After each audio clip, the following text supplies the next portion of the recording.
Welcome to Biz Dev Live. This is the Biz D with a C. I am excited to bring you Ashley Owens. We're going to get some stuff done today. Stay with me. It's going to be a great show. Biz Dev Live, weekdays at 11 Eastern Time. Biz Dev Live, weekdays at 11 Eastern Time. Biz D with C, brought to you by Cameron T. Biz D with C, brought to you by Cameron T. This is business development, not even selling it. This is intelligent. If you watch it, I promise you benefit. Leadership and motivation, empathy and inspiration. Leadership and motivation, empathy and inspiration. Biz Dev Live, weekdays at 11 Eastern Time. Biz Dev Live, weekdays at 11 Eastern Time. Biz D with C, brought to you by Cameron T. Biz D with C, brought to you by Cameron T.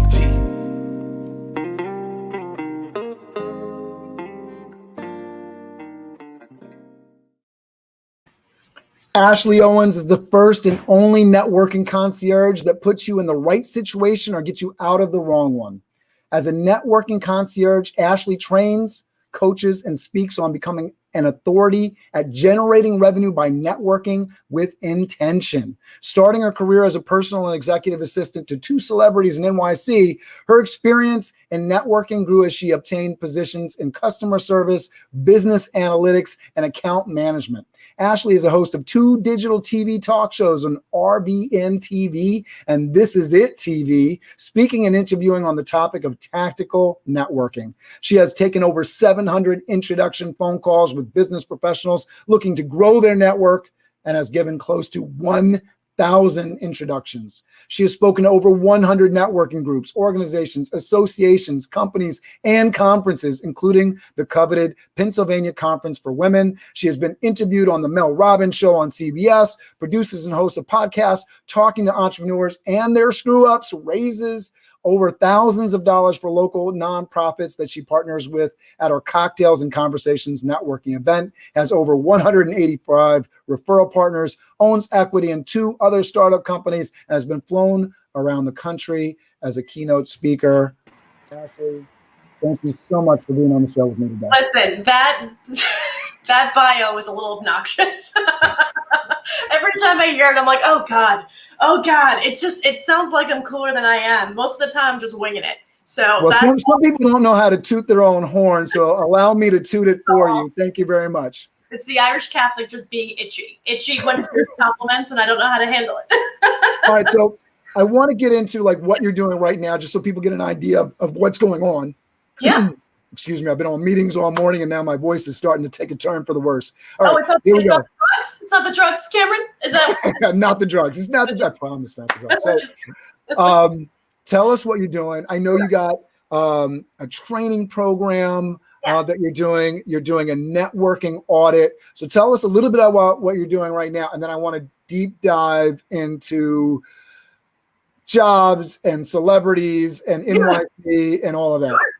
Absolutely. So I'm a networking concierge. So really my job is to train, coach, and speak on becoming an authority at generating revenue by networking with intention. It's a very, very fancy way of basically saying that I train people how to network effectively. So it's really, really, really fun for me to get a chance to chat with people and really identify the tactical and the tangible ways of building and growing a network. My favorite part about what I do, and really what I do, is truthfully very simple. We want to keep it simple, stupid, right? So I work with individuals, associations, I train leadership groups about how to network internally. I train people on how to take their DISC assessment and really show what the activities should be based off of your personality. So for example, if I were to do a networking audit with a client, I go through their DISC assessment and then I get a high level version because I'm not a DISC master, but it's a way for me to understand how to coach my clients and then pick the networking activities that make sense for them based off of their personality, how they make decisions,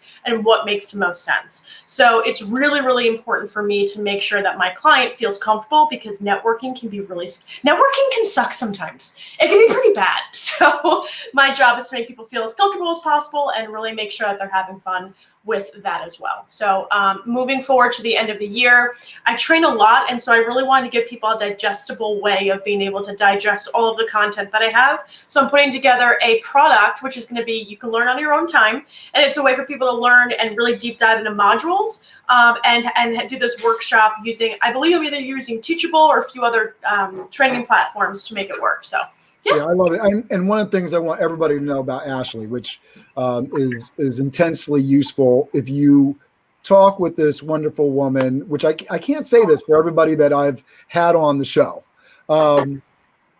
I got tremendous value from just the short time where we were sort of getting introduced to each other. She is a resource machine. So if you are curious, just want to have a conversation, please get in touch with us. All right, so let's deep dive into the background and everything. Talk to me about why you do what you do. Let's go back in time a little bit. I know we were talking about 18 jobs after graduation. Talk to us about even before graduation, like what were you thinking about what you're doing, and then why did you end up doing what you're doing? Well, first of all, hello to Linda. Thinkific, I've looked into that too. So those are great, areas. Or well, good morning. Apparently, coffee is a little stronger than I anticipated.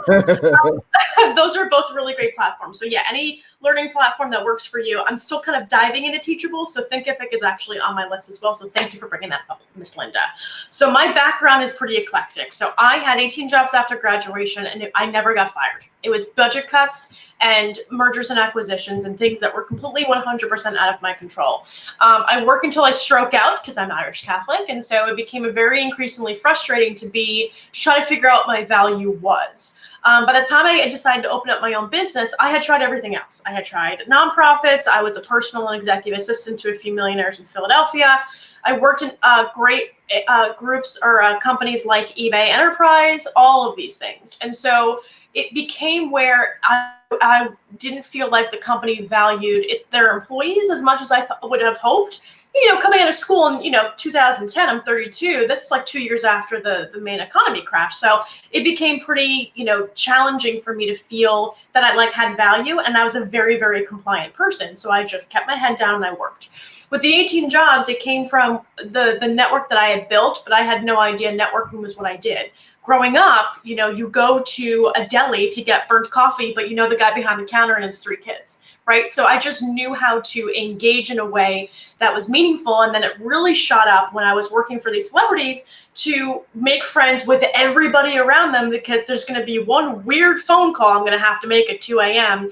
And Bob behind the counter or the doorman is going to have to ask me, or I'm going to have to ask him for a really, really, really scary favor. And he's going to be like, all right, Miss Ashley, no problem, because I got his kids a great Christmas gift, or I really made sure to spend time with him every day. So, the networking piece was always something that I was doing, but I didn't really know how to make it intentional. So when I started the business, my experience was the fact that I could talk intelligently to different industries. So my connections and how people relate to each other and how they can work with each other became more apparent. And that's why I started the business, because I had that skill.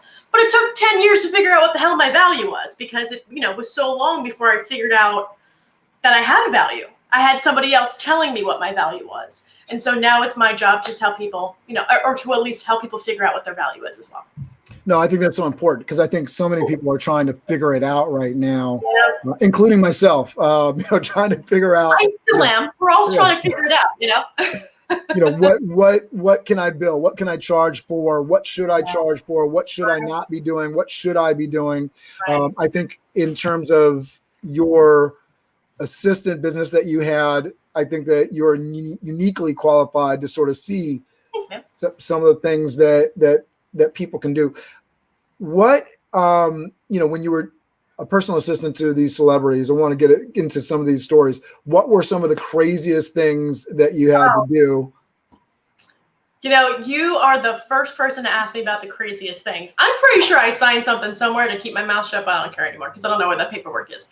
But I hope you're laughing because I think that's funny. But there is, but the craziest thing, here's the craziest thing, or the most frustrating thing I had to do. So there was, so the woman that I was working with, her father was very, very sick. And so he ended up passing away within me being there. And her big thing was, I need you to get shucked oysters. because he was on his way out and he wanted shucked oysters. Now, what I didn't realize at 24 was that you can't remove shucked oysters from a restaurant. So I had to call up 4 to 5 different restaurants within the area that he lived in. She was already there. No restaurant would allow the transportation of raw oysters already shucked to a residence because it was a health hazard. So it became where I was just calling and calling and calling, and every single person was like, we cannot take these things out of it is a health, we'll kill him before he dies. Like that's what they were doing. So it got to the point where like I was using her name. I was doing as much as I possibly could. And then for whatever reason, the dumb friend she had there somehow convinced, after me, putting an Oscar-worthy performance over the phone, somehow convinced them to shuck the oysters and to bring them to her father's house. And the last email that I got was, we did really teach you how to talk to people. I'm like, oh my God. Okay, sure. And then another instance, I probably shouldn't be telling this, but that's fine. Another instance, the guy who ran this production company was definitely sleeping with somebody in the office. And I think that there was an issue like on the street with the wife and the girl. I've had to set up wives and I had to set up, the person I worked with their girlfriends. And then like, I stepped away from that. I had to, because it was so morally debilitating. And so I'm so thrilled that I'm not doing those things anymore. But, when you're working for high profile people, you're doing some shady stuff. That's what happens. Well, it really depends on the person, I imagine. I'd love to think that not all people are shady, but I understand. In entertainment, 100%. They're all shady. But it was really good. I want to bring up this point, right? So folks that are, in those positions, whether it's in the company, and it's sort of funny. I haven't watched too much of The Office, but a lot of people have been talking about it. So I was like going back. I'm like one of those few people that have not watched every episode of The Office. So I was watching a couple of episodes, and you're watching it, and I forget the lady that's the assistant at the front, but she, one creepy situation. One creepy situation after another. So that's what it reminds me of. But there's so many people, I imagine, that are in these roles where they're assistants, executive assistants, whatever the case may be. But, one of the things that's always striking to me, and I work in the meetings community, so MPI, there's lots of folks that don't even have the specific role of meeting professional, but when the meeting comes up, the executive assistant becomes the meeting planner. As I'm sure you did with doing that role. When there was a party to put together, who's doing it, right? You become a meeting planner, right? So for folks that are in these roles and they want to move outside of them because they've developed these skill sets, because truly that's always the way I've looked at any assistant that comes in to my companies. They're learning everything that I do. So they're like the next CEO, right? They're the next president. And most become that way. And most, transition to the next step. But, going off your question, like what advice would I give? You literally have all the skill sets it takes to start a business. So if you ever had an inkling or a fire in your belly that you wanted to do something, you literally have all the resources, all the skill sets, all the people you could possibly imagine to help you start a business. If that was ever something you wanted to do, you literally are the most qualified to do it, because you know how to troubleshoot, you know how to maximize your efficiency, you know how to schedule meetings, you know how to be professional, and nothing is beneath you. And you have a grit and a skin that is so different than people who have just been given money to start their own crap. And like, let me tell you, man, the best people in the world are the executive assistants, because they're not only the gatekeeper, they've got confidence, or lack of, because that happens. But let me tell you, your skill sets are sharper than you think. And the reason why I'm so adamant about how your skill sets are sharp is because I had no idea I was even capable of. I had no business starting a business. But when I ended up starting one, in 2 weeks I had it up and running. Because this is what I was waiting for. This is why I zoomed in here. So we fired people up, right? And we've got them excited. So now how do they get this ish done? Oh, how do you get? Okay, I'm not allowed to curse. Okay, perfect. So You how do I? can, you can curse, but I'm I just, know. It just I try to be kind.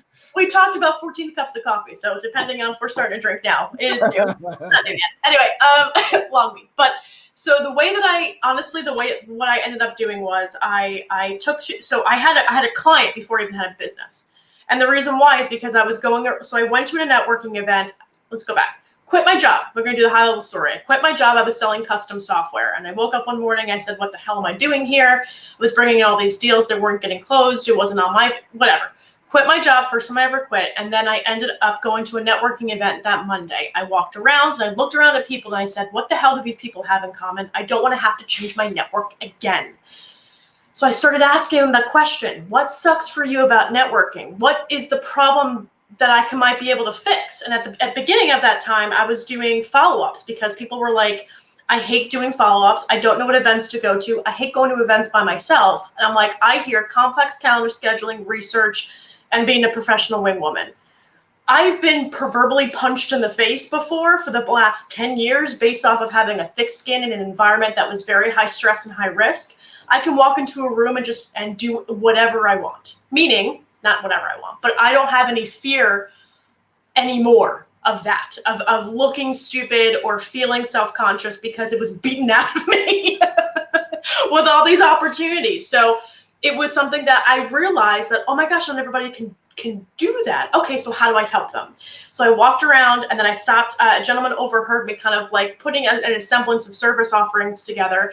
And he said to me, would you ever network for somebody at an event or at a book signing? I said, yes. He goes, okay, give me a call in 2 weeks and we'll set something up. Okay, so in 2 weeks, I had headshots, I had a resume, or I had headshots, I had a logo, I had a master services agreement, I had a statement of work, I had a website, I had liability insurance. I literally had a duct tape version of a potential business.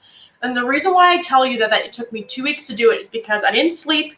I got an addiction to coffee, clearly, but I realized that I didn't have to ask for anybody's permission. And guess what? Things got done on time and on budget because I didn't have to ask for anybody's help. Well, excuse me. I didn't have to ask for anybody's permission to send the email. I called in all of the favors because if you're an executive assistant, if you're calling in a favor, it's because they owe you. But as a business owner, they're doing it because they care about you. So if you're going to do it, you literally have the skills to do it because I shocked myself that I was even able to accomplish what I did. And from there, the world opened up because things get done when you're an EA on time and you have an anxiety to get things done. So clearly you're efficient, you have organization, and I tripled down on my strengths instead of trying to overcome every single weakness. Well, I love that you talked about like getting the headshot and getting these pieces, these professional pieces in place. Linda has a question. I'm gonna get to that. I'm gonna get into that in just a moment, but I wanted to kind of focus on this because I see this coming up as a kind of weak point. Okay, you're flipping the script. You're moving into a new career. Yeah. I don't think it's that complicated to get a website that has your brand extension on it. Yeah. Now, it might be difficult to figure that out, and that's a whole nother story. But if you got a semblance of, okay, this is the business name and this is the company, like, let me see, Ashley at yourcompany.com, not yourcompany@gmail.com. Let me see your face branded profile, not a photo of you in a t-shirt, right? If you're trying to do like heavy business stuff, if you're trying to go into the tech thing, then maybe t-shirt is appropriate, right? Whatever the case may be, but have that uniform together, have that look together, and go into it. I want you to talk a little bit about building that personal brand, and then we'll get into Linda's question. Yeah, go ahead. So the personal brand, truthfully, so here's a couple things to my wonderful Linda, Ray, and Trevor. Hello, you guys thank you for your questions. Frankly, I watched Scandal for 2 months before I started my business, and my colors were red, black, and white because they were cheaper to print. These glasses that I have on are not prescription. I use them as part of my branding because when I put the glasses on, for me, it allows me to be a different persona of myself. It allows me to be Ashley. Ashley assists, right? When I take them off, I know it's the day, that's just how that's my mask in a way. It's not a bad mask. It's just a way for me to kind of shift my mindset, but I use things like, physical things to do that. My personal brand came from the woman that I wanted to be. And so I wanted to build a brand that made people feel like that I ate nails for breakfast. Clearly, that personality is not what you see here today. It's very self-deprecating and highly caffeinated. But the goal is to be taken more seriously because I knew that I was lacking that in my previous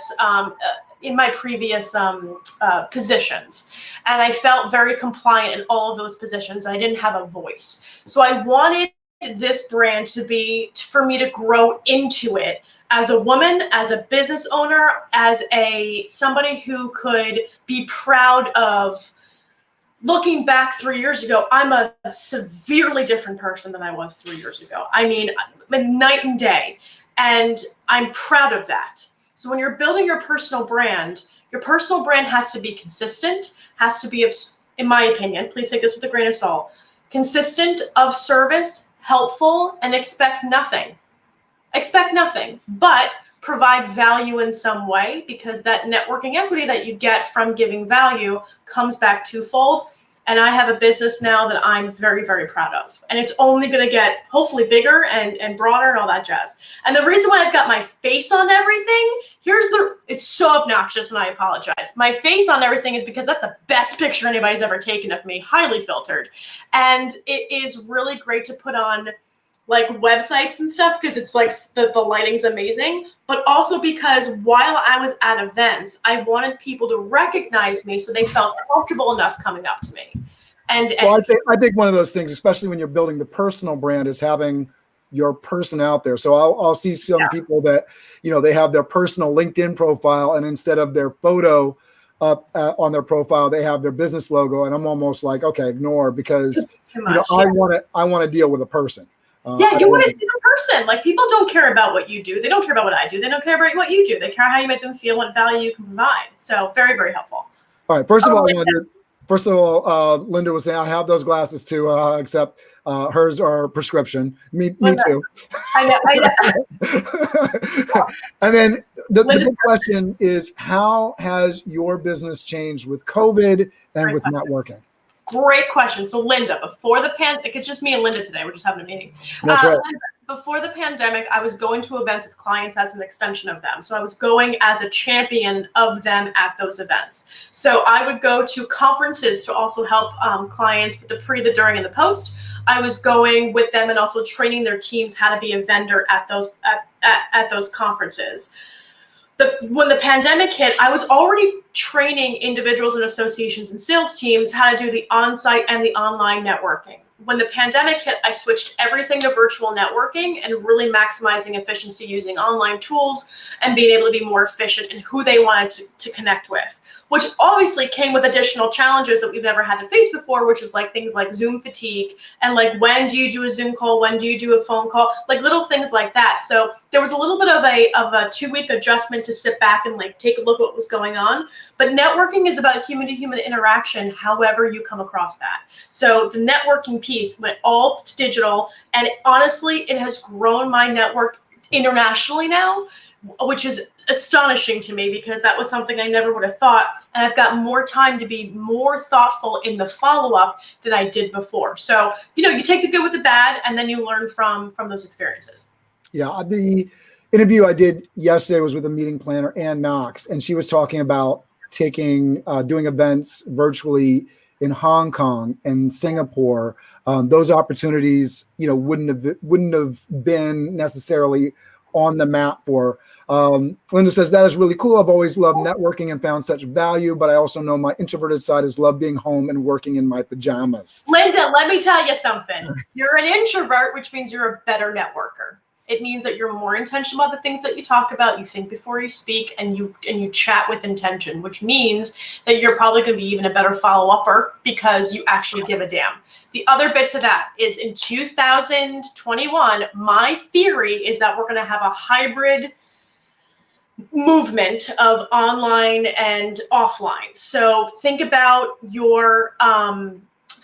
what you're doing now networking, and then just recognize that it's not going to change, because not going to change so significantly. We're not going to go back to what it was before. So really hone in on your networking strategy, or just give me a call and we'll chat.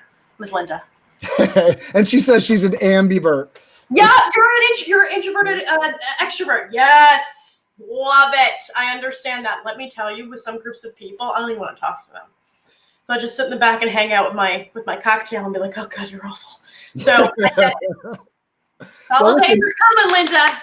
I think one of the things about networking, and this is a nice segue to talk about networking, right? Because I've had person after person tell me, this is I think number 141 of shows of BizDev Live. So I'm out there on social media. So people have this idea of me of, oh, this guy is like out there, he's comfortable. But I get into the doorway of the networking event. You got the high boy cocktail tables in front of you. The bar is open. There's people with their backs to you. Maybe some people with an open position. That is like the scariest thing in the world.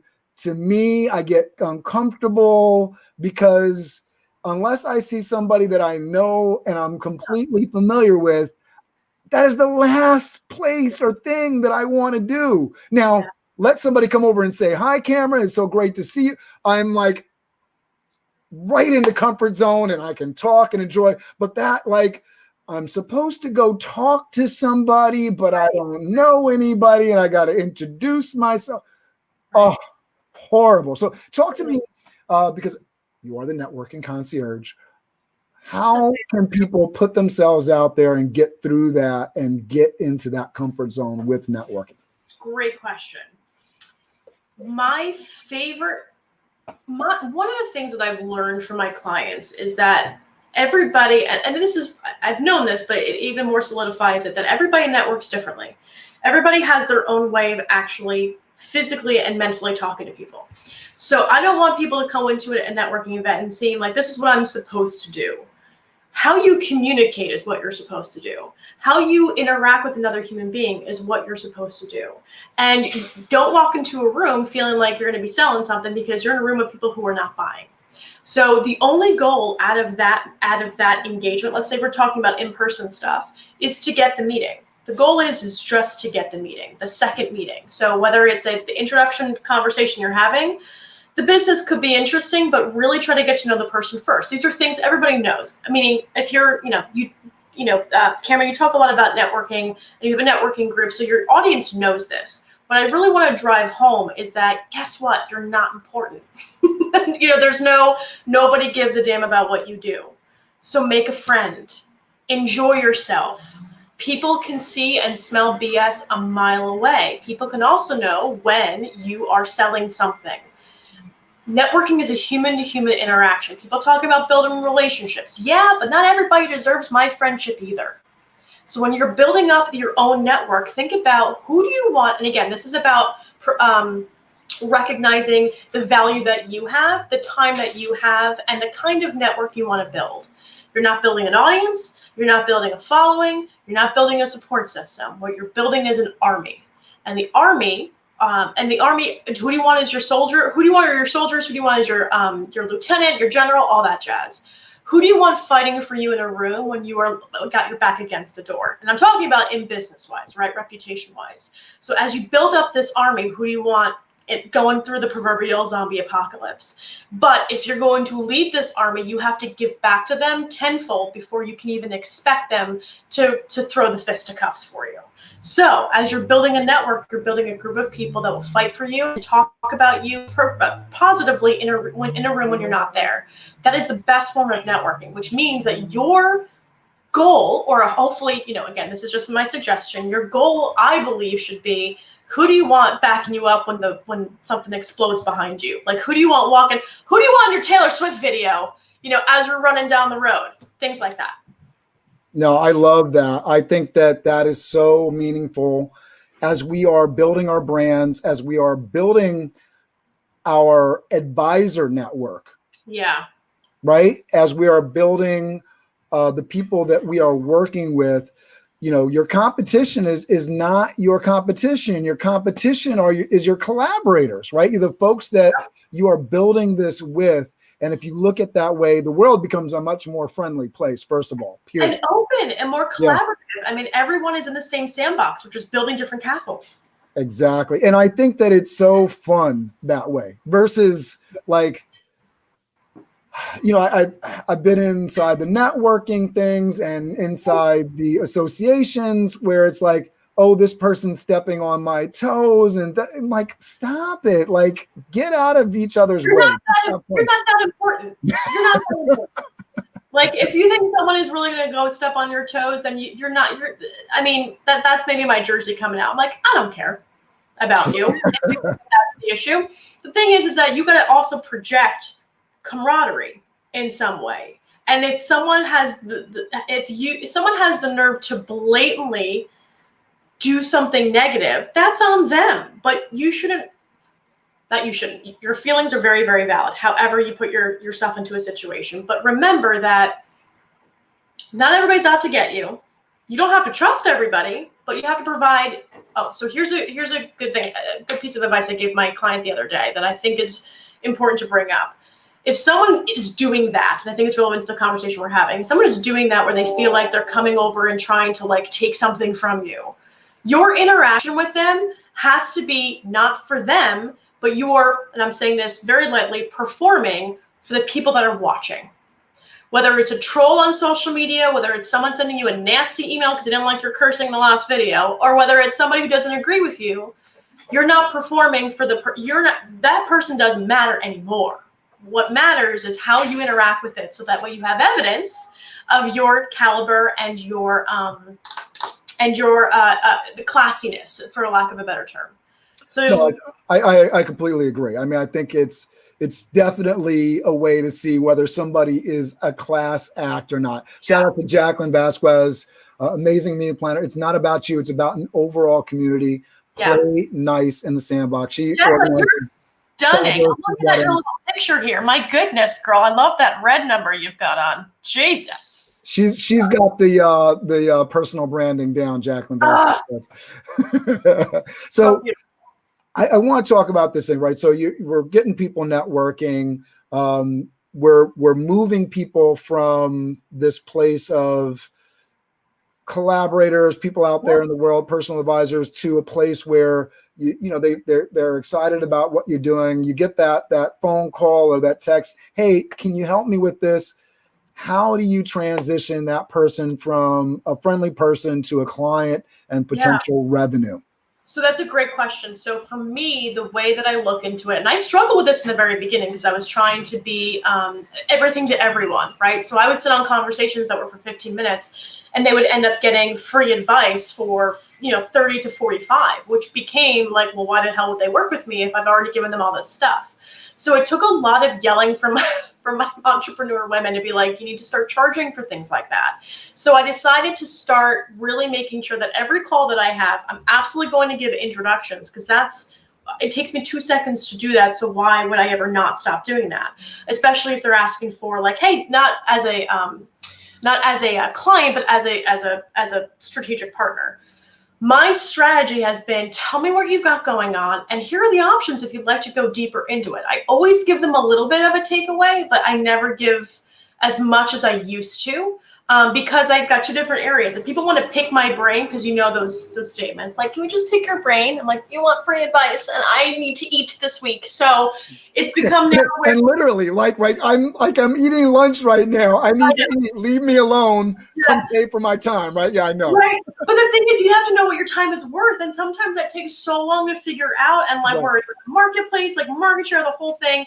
And so it's important to feel like once you've gotten to the point where you feel like you are like what you're giving is of value, because women, we give a lot more than we should. Have like a little half an hour pick your brain session for like half of what you usually charge for your hour-long to a 90-minute consultation, and say, thank you so much for reaching out. If you'd love to pick my brain session, if you'd like to pick my brain on this topic, I'd be happy to. Please use this link to do so, which goes to a link for how much it's going to cost to do that. And then if they push back, what you're drawn, again, because people will, by that time, you probably have given them a ton of free information, whether it's from your content, your newsletter, all of the postings that you put on social media, everything that you've put out there to draw in those people. You've given enough. When they want to sit down with you for more than 15 minutes to go through something to help fix their problem, that is of value, which means that you are of value, which means that you need to get paid for that. So I can't stress this enough. Have different options for people, whether it's a half an hour, whatever it may be, but just say thank you so much, but here's what it's going to cost to go deeper into that. If they have pushback, have a nice little template to send back to them so you don't have to think about it and freak out about it. No, I love it. And I think one of the things that, just goes along with the value, I want to bring in sort of two thoughts here. Yeah. One is, drink more coffee. If people value you, that means they are willing to pay for your time. And if they're not willing to pay for your time, then they don't value. So there's that piece of it. And then on the other side of it, because I have so many female friends and students that I've mentored over the last 24 years with the college and career prep program that I've been, soundbusiness.org, for anybody that's interested in that. And all of the women of lots of different ages that come into my office as waiters and bartenders and chefs and kitchen assistants and that sort of thing with Toth Event Staffing, the conversation that I've had so many times, and it comes from seeing this out there. Guy, this amount of experience, this level of confidence. Woman, this amount of experience, this amount of confidence. So being a female in the industry, owning that you are an authority, that you are experienced and you have extreme value, and it's okay to charge for that. Speaking of my males there, you got experience. We don't have the issue as often as female do, and in such a severe way. And in so many different ways, women are valued less. I saw something that was very inspiring the other day with a post about Kamala Harris, wherever you are in the political spectrum, the idea that her husband quit his job to support her. I thought that was huge. So many times women are forced to be in that position. Well, if you care for me, you're going to be there for me. We can be there for the female. So I wanted to send all of those messages out, because one of the things that's been most inspiring about my journey doing these interviews on BizDev Live and Alumni Connections is when I hear a woman who has a little bit of a different story. She came out of college, she had mentors, and she came into the workplace aggressively and had huge success, because when it came to that moment of accepting what was just giving or asking what was deserved, they made the decision to ask what was deserved. And if it wasn't given, they made a move. Right. They went where they were valued. And I think that is tremendous. Very much so. I think there is a point in time when every woman says enough is enough. And we either, however you make decisions, it's really important to recognize how you make decisions, right? The way that I make decisions, especially bigger ones, is if I've tried everything else and got pissed off. I got pissed off enough to start a business because I didn't realize how much I was taking, because that was just the world that I lived in. And it was very eye-opening. I didn't trust women for the longest time because I didn't understand how to communicate effectively with a woman, because every manager that I had was awful, and every male manager I had didn't hurt as much, but silently made my life a living hell. So there comes a point in time where enough is enough. And for my ladies who are watching, that is on your timeline. So you don't have to do anything now. You don't have to do anything next week. Whatever you feel is right is going to be the time that you say enough is enough, and you're going to go, and you're never going to turn back. So just be aware of that feeling that you can make a change when you're like, I'm done.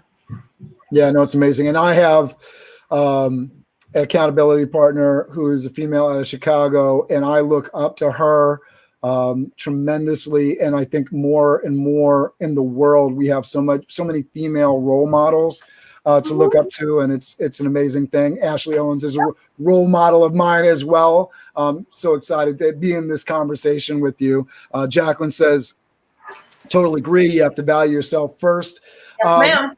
I want to talk to you about the wall behind you. First of all, ashlyassists.com, why you started with that, some of the creative aspects of your presence online and what you're putting out there. How do you make the decisions on what your brand is supposed to look like, what you're putting out there in terms of content, and how you promote and market yourself? So all of it has to do with the main focus of all of my content is to educate. So I want people to see the content, one, get a laugh, because usually I'm self-deprecating in them, but also mostly to be able to scroll through and take something away from it. Whether it's a tip, a trick, a event that could be helpful, there has to be, I'm giving value in every single post, or if I'm looking cute, I'm putting something up. But the point is that the main goal is to educate and to celebrate my network. That's how I push out my content.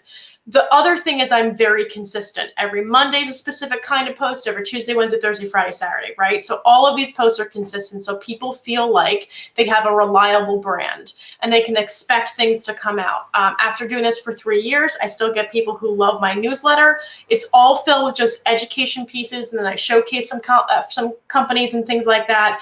But it's just to educate, educate, educate. So I'm always giving, giving, giving. So by the time people do come to me, they already, they've either seen my videos, which I put out all the time regarding other tips and tricks, but they've seen my content and they feel like they know me. That's the goal, is to be consistent and to feel like that they can come to me with anything. Because 9 times out of 10, if they don't become a client, I sure as hell know 14 other people that they could be working with. And that builds networking equity with the people that I keep, that builds networking equity with my army. And they also felt like they had a good experience with me. So that way, when they do come up with an opportunity, let's say a speaking engagement at an association or a podcast or whatever it may be, they've had a good experience. And I leave them feeling comfortable and safe, because again, networking can be very, very, very, very scary sometimes. So the branding is to make you feel comfortable, educated, well-informed, and being able to come to me feeling like we've been friends for a long period of time. That's what I would.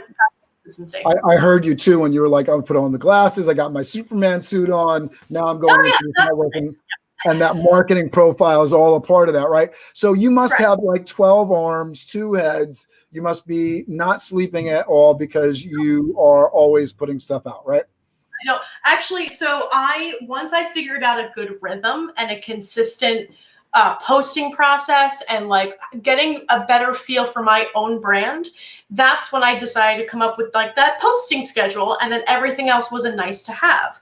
Eventually, I got the courage to take my baby, which is my business, and give out the some of those responsibilities, like some research things, some article things, and really maximizing the customer service experience with the people that I have on my show. I outsourced it to a wonderful woman. Her name is Shai from Shai Virtual Solutions. She's out in the Philippines, and she's the only person that I trust with these things. Now, the only reason why I gave her these things is because she can't break them. I did them for 2.5 years, and then I decided to get some extra help. So we've built a better process, and I actually finally got help on the virtual assistant aspect, where I feel like if something does break, she can also help me fix it. So you find people in your area that you can outsource, especially because she's better at design than I am, and I'm pretty damn good, and she crushes it. So I trust her in those areas. When you're looking for additional help, I hate, it drives me nuts sometimes, like, there are certain business owners out there that are like, well, I'm just going to outsource this because I have no intentions of learning it. I'm like, okay, that's fine. But what if it breaks? Or what if your assistant's no longer there? Or like, you need to have a handle on your entirety of your business. Otherwise, you're just being lazy. That's I absolutely agree. And the reason I agree is you don't want your stuff held hostage, right? I was having this conversation this morning about a lady that was having somebody who was working in WordPress put her site together. And I said, well, okay, that's great. Are you a WordPress geek? And she said, no. And what I mean by that is, did she know how to operate WordPress? If you get handed this site, are you going to be able to update it? Are you going to be able to keep it current? Are you going to be able to offer that new service or offering? Are you, oh, wow, you figured out how to offer swag with your brand. So are you able to pull that in and offer that on your website now? You're not going to be able to. Are you going to be held hostage by this designer that may or may not work with you or, may charge you a lot of money. So figuring out a service that you can update and that you have control of, and it really isn't that complicated. But at the very least, working with a partner, if you don't have the intention of getting in and knowing how it works, making sure that you really know up front, hey, are you with me like for today and tomorrow? Or are you with me over the long term? Right. And it's being a naturally curious person. If you're going to start a position, you got to be willing, or at least in my opinion, again, you guys can take this with a grain of salt, be willing to get your hands dirty and do everything you need to do. Yeah. Like maybe because of maybe it's because of my background. I don't ask for help because usually it gets done better if I do it myself. So that's maybe just a therapy session I need to have my own. But I don't take business owners seriously if they're like, oh, I don't want to do that. I'm saying, of course, you're going to be delegating things. And of course, eventually you're going to be able to maximize your efficiency, and it's scalable. That's the way that you do it. But if you don't even want to have the conversation to learn about something, and it's your business and it would significantly help you, but then you're also complaining to somebody else that you can't get it done. Like, there are things I can't do. I can't do WordPress. I sure as hell, if I needed to, I would learn how to do it. I learned Wix. I learned Foursquare. I can learn all these things, right? But because my VA, he's like, hey, why don't we switch it over to WordPress, and is going to take ownership of it. Not only am I giving her direction on what to do, but I'm like, we're going to add this. Here's a really good plugin we can use. Let me know if you need help on research on some things. Like, you're collaborating rather than having somebody just work for you because you're too lazy to learn it yourself. So again, take it with a grain of salt. I can't handle lazy entrepreneurs. I can't handle them because I can't take you seriously. Because I think that message could be confused. So I want to add something in here, because I think what you mean too is, there's a difference between staying in your lane and really focusing on what you're good at, and just saying, I'm not going to be good at that. I just can't do it. Throwing your hands up and saying that that's never going to happen. And so I'm just going to focus on here and just ignore that. Right. So I think it's a good mix of like, let me at least spend the time and walk through what are the options, what are some of the things. Exactly. You got people who are not even doing the work to figure out if they can do it or not. Right? Like, they just rely on like, well, I don't need to be like, it's the entitlement that I don't need to do this, but yet I'm complaining to you and wanting you to do it for free for me. Yeah. Do you know what I mean? Like, it's those people that I'm talking about. It might just be one person I'm talking about, but yes, it's those people. All right. So I think that brings up just one more big topic before I want to wrap things up and have you, make sure everybody knows how to get a hold of you. But you're working with different customers, you're bringing people in different ways for training and auditing their ability to network and make sure that they're doing that kind of stuff. When you are working with somebody that's challenging, that, going into the, 20-80 rule, you get 80% of your business from 20% of your clients, you get 80% of your problems for 20% of your clients, and they may not be the same group. So being careful about it. How do you eliminate some of the challenges so that you can focus on what you're good at and the joy of your business? So you're talking about like problem clients. How do you manage problem clients? Absolutely. So one of the things that I learned was obviously to set expectations before you even take them on as a client. Personally, for me, what frustrates me the most is someone's like, I just need you to do it for me. I'm like, that's not the service that I offer. Like, we're in a position right now where I'm going to be able to coach you. If you want me to do it for you, I can offer my virtual assistant who'd be happy to do these activities for you. But if you're coming to me to help you with something, I am not a babysitter. I'm not an accountability partner. I'm a coach. Right. And the thing is that in order for you to get things done, I will be available to you 24/7. It's a habit I never got rid of, being an assistant. You can text me, you can call me throughout the month, but this is what's going to cost for an entire hour and a half for me to really deep dive into your personality and your disc profile. And I'm putting together these activities that that makes sense for you. I haven't had any problem clients. I've only had problem prospects because I've gotten to the point where I've had the ability to really base my clients off. Again, I have the privilege now of being able to do that. Before I did, because we're still trying to, gather clients. Right. But I don't have I got out of working for somebody else because the lack of respect that came with being somebody's something, right? Yeah. So now that I've had my own business, I choose to work with people that have wonderful giving personalities, that are really in need of help, and they are coachable. I can tell within 2 minutes of having a conversation with them if they're going to push back or like have excuses or not do the work. Everyone that comes to me is an adult, so I expect you to act like one. And if you don't, then it may not be a good fit. I'm not going to sit there and handhold you on things that you've come to me to help with. I've provided all of this information how to help, availability 24/7, and yet you're still saying that you're not getting your homework done, which is fine. I've given you activities that help. Let's bring back the bandwidth and see if we can just piecemeal it, and we work through it. But as far as problem clients are concerned, I have a very triggering spidey sense with somebody who I know is going to be a problem. Right. And you can feel it before it even comes, because again, I've worked for people like that. And when the entitlement comes into the conversation of like, just do it for me, I'm like, we're not playing this game.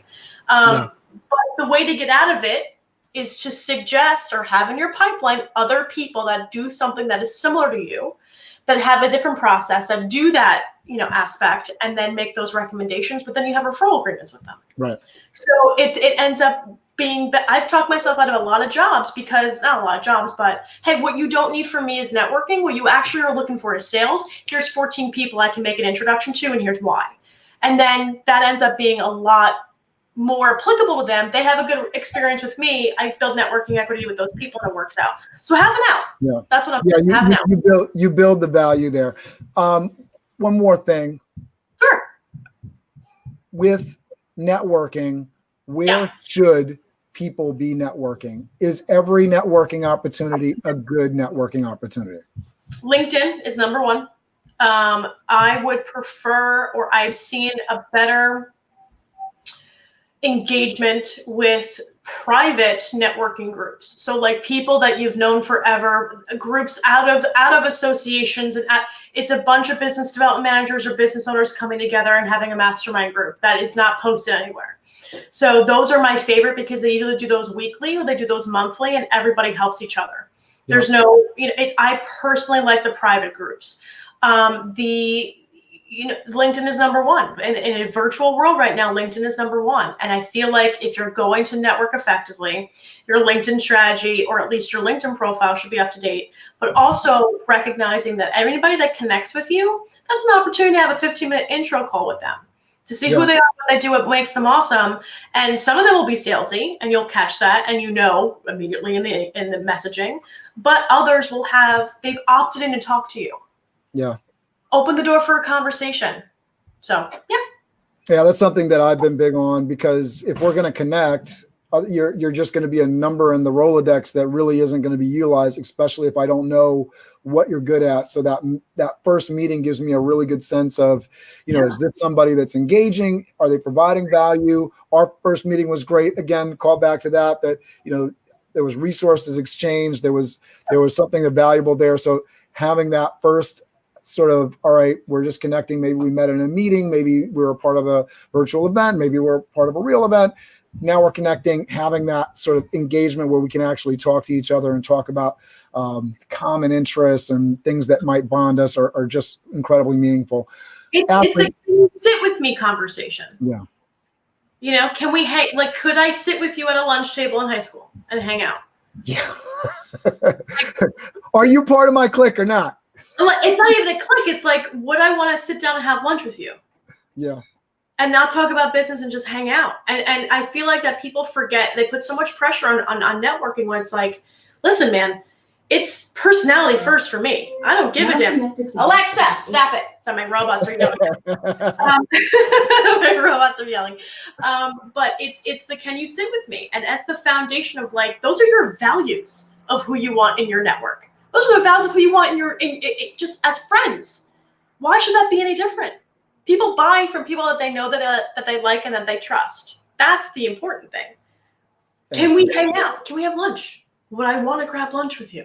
Not even a drink, like lunch, like a sit down, let's have a conversation lunch. Like, are you that interesting to me? Or can I help you with something? Or can you help me with something? Absolutely. Can we shoot the breeze, Ashley, yes. Thank you so much for this. I want to make sure people know how to get in touch with you. I have your website down below on YouTube. If they're on Facebook, it's off there. I know that people can find you, Ashley Owens, on LinkedIn. Please tell me, who are some folks that you really want to be connected with? Who are some folks that should reach out to you? Great question. So I've got a couple asks. So the best introductions for me are associations, because they usually hire speakers to come in and train their teams. Anybody in event planning that specializes with conferences, because virtual conferences are a big thing right now. I've spoken at 5 this year, and those are fantastic introductions for me.